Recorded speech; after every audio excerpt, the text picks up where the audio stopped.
ज्यादा पानी होने के वजह से मेढकों ने निकाला भगवान के खिलाफ मोर्चा। बाइक वाले के ठोकर से हुई ट्रक वाले की नुकसान। यारवा हमार पेपर पढ़ता का। आज कोनो गर्मा गर्म खबर सुनाते एकदम तड़कता भड़कता वाला। पत्नी के चुराए हुए पैसे से पति ने खरीदा ताजमहल। कहा सलमान खान बिग बॉस हार गए। साला बहिरा नीचवा का खोजो तले रे। हमर मौसा घर धसल बा उहे निकाला तनी। हमारे पास पैसा नहीं बा, अगले साल पार्टी हुई। साला बहिरा कोनो काम लायक नहीं बाटे। हमके का मालूम हमार पाली की शादी कब हुई।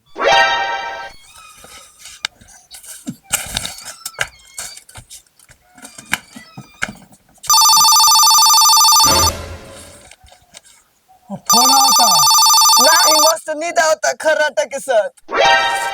साला बहिरा फोन आता। हेलो हेलो हेलो हेलो भाई साहब आवाज ना आता, तेज के बोलो। अरे सरे बहिरा कितना तेज बोली दे हमारा फोन। हेलो देखबे कौन कुछ बोलत नहीं बा। हेलो क्या बोलता? हम खुरमा सिंह। बोला खुरमा सिंह मिठाई। अरे हम मिठाई ना बॉस बानी बॉस। बोस हो या गोस काहेला फोन कइले बाड़ी? तहनी ला एगो काम बा करबा कु। काहे नहीं करल जाई, दाम मिली त काम होइबे करी। तो ठीक बा हमार बात ध्यान से सुना कु। हमार आदमी हमार सारा पैसा लेके भाग गइल बा, ओही पकड़ के लायक बा। ठीक बा काम हो जाई। हमनी के तोहरे लगे आओ तनी के अपन लोकेशन भेज दो। ठीक बा हम लोकेशन भेजत तनी। चल रे खुरमा सिंह मिठाई के पास। ना यार चावल में थोड़ा चीनी डाल दी है। साला जब देखा तब खाली उल्टे सुनेला। बोस के पास जाए बा।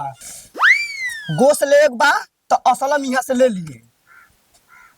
सुन बहिरा चले के बा खुरमा सिंह मिठाई के पास। का मिलल बा? चल ठीक बा लोकेशन देख के बतावल करिए।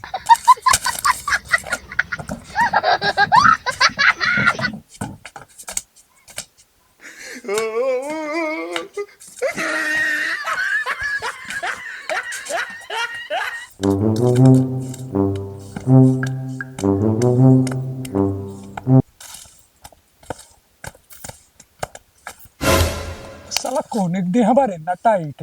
नहीं ते तो हमार सच्चा दोस्त वाले जो तो हमार शादी खिया रहला। अबे सरे बहिरा कहाँ से हमारे साथे भेटा गेले रे? सोई कहतल हम अपने शादी में नोट हुआ। चल चल आराम से। लोकेशन देख। लोकेशन यहाँ बताता। साला मोबाइल तो सीधा पकड़। चल सीधा लोकेशन यहाँ बा।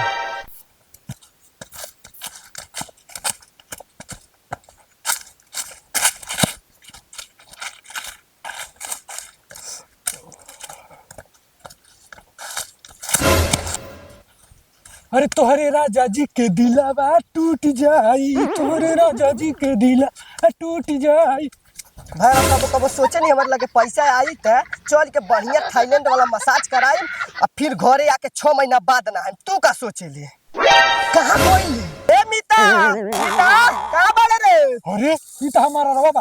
हे दबानी मिता बाबा अरे सारे नीचे वाला लटकल बानी। कहाँ बा सारे कुछ बोलत नहीं बा। वाह साला बोहिर हमरे आसे पास बा। बुझा तो सरवा बिल्ला नहीं ने गे। क्या साला बोहिर कैसे बोलाई? बहिरा ए बहिरा मीता ए मीता देखा आपने लापरवाही का मीता नतीजा ए मीता। ऐसे ना सुनी बहिरा लागत हम ही के कुछ करे के पड़ी।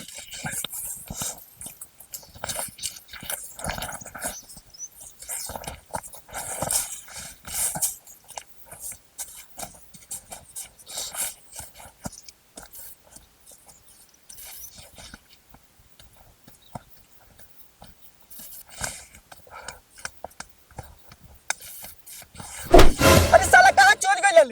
गलनी हमराज मौसा घरे। तो के को चक्कर करी हमके दहेज में साइकिल नहीं चाहिए। ई तो साला ये लगे धुन मेरा तो चल जल्दी। लोकेशन देख। है ना जाए बा।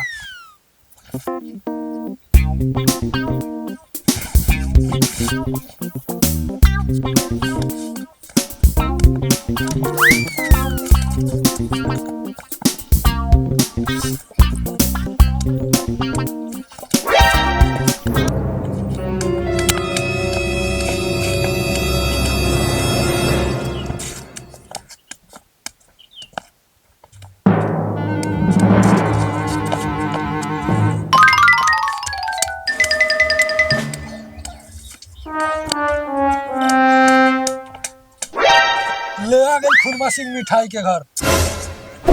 भाग साला, फिर अपने घर वापस ला डाले। दे मोबाइल, बेरा हम लोकेशन देखो। भाग साला यार, गलत लोकेशन देख ले।